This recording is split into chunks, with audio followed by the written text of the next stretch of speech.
Fenêtre sur cour, Rear Window. Oui. 1954, si tu veux un petit peu dans le temps, bon, ça fait c'est une trentaine de films qu'il a déjà fait. C'est son deuxième de la même année, il faut quand même le dire. Ouais, non, c'est ça, c'est fou, là. Il était productif. Productif, intense. Donc, il avait fait Dial M for Murder avec Grace Kelly. Et là, la même année, il revient avec Grace Kelly et James Stewart, qui est un de ses acteurs fétiches. Il en a fait 4-5 avec lui. Ouais, c'est ça, okay. Je pense que c'est déjà son troisième avec James Stewart, qui avait fait The Rope avant, entre autres. Ouais. Et c'est super simple comme synopsis. On a un photographe journaliste qui est amputé d'une jambe dû à un accident. Amputé dans un plâtre. Dans il un est pas amputé. Non, il l'a pas perdu. Non, c'est vrai, je viens de me rappeler de la signification du mot. C'est correct. Il était dans le plâtre. Un accident sur un shooting photo. De F1, là, de course automobile. Ouais, c'est ça. C'était pas F1, mais ouais. Ouais, c'est ça. Donc, et là, il est pogné là. Il n'y a rien à faire chez eux. Il n'y a pas Internet. Ouais, c'est ça. Il n'y a pas Facebook. Il n'y a pas... Fait qu'il va regarder dans sa cour, et une espèce de cour fermée là, où il peut... C'est le Facebook de la vie. Ouais, c'est vrai, ça. Il épie la vie des gens. Exactement. Donc, et ce qui est particulier avec ce film-là, c'est vraiment comme un seul point de vue. Oui. On va voir de la fenêtre de James Stewart tout le long du film, en zoomant un peu puis en faisant des pannes, mais on ne sera jamais dans les autres maisons. On ne verra jamais. Donc, on passe tout à... Tu parlais de l'effet Kuleshov, tu sais, on passe tout par... Parce qu'on voit souvent sa réaction, on voit ce qu'il voit. Ouais. Sa réaction, on voit ce qu'il voit. On va jouer un peu là-dessus. C'est un huis clos théâtral. Ouais. C'est peut-être le plus théâtral dans ceux-là, de par le style, mais c'était voulu, fait. C'est ça qui est intéressant. Parce que là, il pouvait vraiment... bon, j'ai dit tantôt, moi, j'ai pas tant tripé à cause que... Peu importe les raisons, mais Hitchcock, ce qui a vraiment amené, c'est le blocage. Je sais pas si c'est ça en français, le blocking, mais c'est la mise en scène. Ouais. Comment il place ses trucs. Et là, c'est l'idée, bon, on est vraiment à huis clos. Là. Un gars qui regarde par la fenêtre, un gars qui bouge pas dans une chaise. C'est pas les seuls lieux. Il n'y a pas d'autres lieux vraiment, peut-être au début, là, pour installer le tout. Mais il me semble même pas, non. On commence direct là. On est que là, oui. On est que là. Il y a juste à la fin qui sort de l'appart, mais il va dans la cour. Oui, c'est ça. Parce que c'est comme une cour intérieure, donc c'est comme si on voyait les 4 façades de building là, qui se regardent. Puis c'est ça, ce qui est intéressant, c'est que c'est vraiment une réflexion, c'est un début de réflexion, parce que ce film-là, puis souvent Hitchcock, ses films, c'est que c'est, quand on parle de point de vue, donc, mais souvent, il va contrôler le film carrément en nous forçant ce qu'on veut. Mais là, on est dans le point de vue du personnage principal et on est aussi perdu que lui. Ouais. Parce qu'on ne lui montrera pas plus que lui peut voir. C'est ça. Ce qui est souvent, dans les suspens, on peut jouer avec le fait de on montre un truc que le personnage principal n'a pas vu, puis là, tu te demandes, là, on joue à ce que peut-être ça a un lien, mais là, nous... il aime ça faire ça, Hitchcock, sauf que beaucoup. Là, il s'est dit, je le ferai pas. Non, c'est ça, on peut pas voir plus que lui. Puis ce qui est intéressant aussi, c'est de... Ce que j'ai aimé, c'est l'effet des appartes en face, ou les autres, mais qu'on a que des fenêtres, donc c'est comme des vignettes. Ouais. On voit la cuisine, le salon et la salle à manger.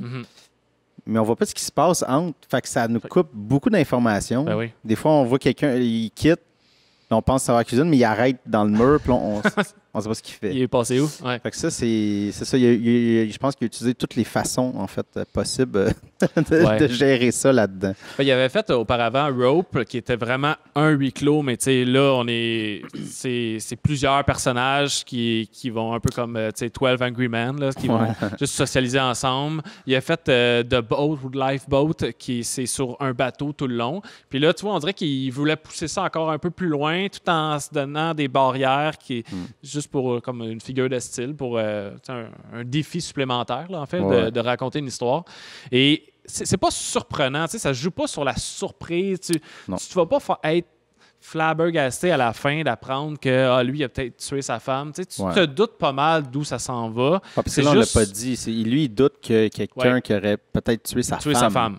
Exactement. Qu'on voit au début. Après ça, on la voit plus. On voit qu'il, lui, va serrer des bijoux dans une valise. Il va faire plusieurs allers-retours. Entre une grosse mallette là, avec la corde. Là, puis... Il y a un chien le chien de la voisine va gratter dans les fleurs. C'est bizarre. Tellement circonstanciel. Là. C'est vraiment juste parce que c'est un gars qui a rien à faire puis il se met juste à spinner. Oui, exactement. C'est ça. Fait que, on part dans sa tête là-dessus. Parce que c'est un film très voyeur, là, le plus voyeur qu'il a fait, là, parce qu'il aime ça quand même faire ça. Ouais. Mais là, ça repose que là-dessus, puis jusqu'où il va un peu pousser ça, ce côté malsain-là d'observer les voisins. Ouais, puis même ce que je trouvais intéressant, puis moi, ce qui m'a le plus accroché au film, en fait, c'était le personnage, la dame en bas. Ouais, seule. Qu'il appelle Miss Lonely Heart. Là. Ouais. Elle, je la trouvais la plus intéressante parce que c'était elle qui était... Parce qu'à un moment donné, tu te dis, bon, l'autre, la femme est disparue, là, il délai, puis t'es juste comme, on s'en fout. Mais là, tu fais comme l'autre en bas, là, elle mélange les pilules avec l'alcool, elle est clairement trop seule, prendre des dépressifs. Ouais. Puis il s'en fout. Ouais. J'étais comme... C'est fou, mais mon Dieu, elle va peut-être se suicider. Genre, elle va pas bien, la madame. Là. Puis je trouvais ça intéressant. Tu sais, l'espèce de... il s'en fout un peu, puis il va juste sur le mystère, au lieu de des fois, ben, on voit quelque chose. Parce qu'elle, on la voit vraiment prendre des pilules avec l'alcool, puis pleurer, puis être seule. Puis ouais, mais là, qu'est-ce qui est arrivé avec là? Puis, tu sais, c'est un peu l'esprit humain qui va... Tu sais, je trouvais que c'est intéressant. C'est une critique de l'humain qui va tout le temps vers le macabre. Ou le sexuel, il va regarder beaucoup celle qui danse. Ouais, c'est comme ça attire beaucoup son œil. On pense que c'est une prostituée ou elle reçoit plein d'hommes. Finalement, à la fin, il y a comme son mari qui revient de la guerre, qui est comme plus petit qu'elle, lunettes, qui n'est pas dans les stéréotypes que tu t'imagines d'une femme. Non, c'est ça. J'ai des lunettes. Pas de chance avec la danseuse, moi. Avec la moustache, ça va marcher. Non, mais... Donc, ça joue un peu aussi sur ce que tu vois versus ce que c'est. Donc, un peu déjouer les stéréotypes ou... Parce qu'au final, le personnage de James Stewart va avoir les deux jambes dans le plâtre et non pas amputé. Donc, tu sais, au final, il est comme encore plus mal en point à cause de ce qu'il a trop obsédé. Ouais, exactement. Fait que c'est un peu puni. Le vice est toujours puni là, dans ces films. Là, oui. Évidemment. Fait que c'est un peu le retour du balancier qui claque en pleine face. Et même s'il avait raison. Oui, même s'il avait raison, exactement. C'était juste pas de ses affaires. Non, c'est ça, mais en tout cas. C'est parce que moi, au début, je pense, je m'attendais plus à un... Pas whodunit, mettons. Ouais, genre, mais si je m'en allais dire, mais c'est pas un vrai whodunit, mais une espèce de comme...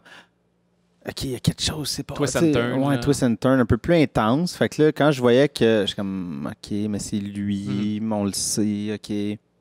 Mais c'est ça qu'il disait dans l'entrevue avec que je parlais tantôt de Dick Cavett. Là, il parlait vraiment de pour lui, c'est quoi le suspense. Puis c'est exactement ce qu'il a fait dans Rear Window. C'est que c'est pas tant. Lui, il était pas tant dans le punch-out. Non. C'est ça. Il y avait une autre vision. Il était plus dans le climax. C'est comme une différence dans le sens où tu n'auras pas un punch à la fin. Tu vas juste avoir comme un builder pour que ça soit vraiment nice. C'est ce que tu t'attends, c'est juste que ça va comme exploser. Oui, mais je pense que c'est ça aussi qui m'a peut-être un peu dérouté parce que tout le monde parle de le maître du suspense, et c'est plus notre définition d'aujourd'hui. Surtout pas pour celui-là. Vraiment pas lui, ça c'est sûr. C'est quand même lent, c'est très fixe. Oui, c'est ça. Et puis on comprend d'avance. OK, c'est pas tant sur un reveal à la M. Night Shyamalan, là, que là on est comme « Oh shit ».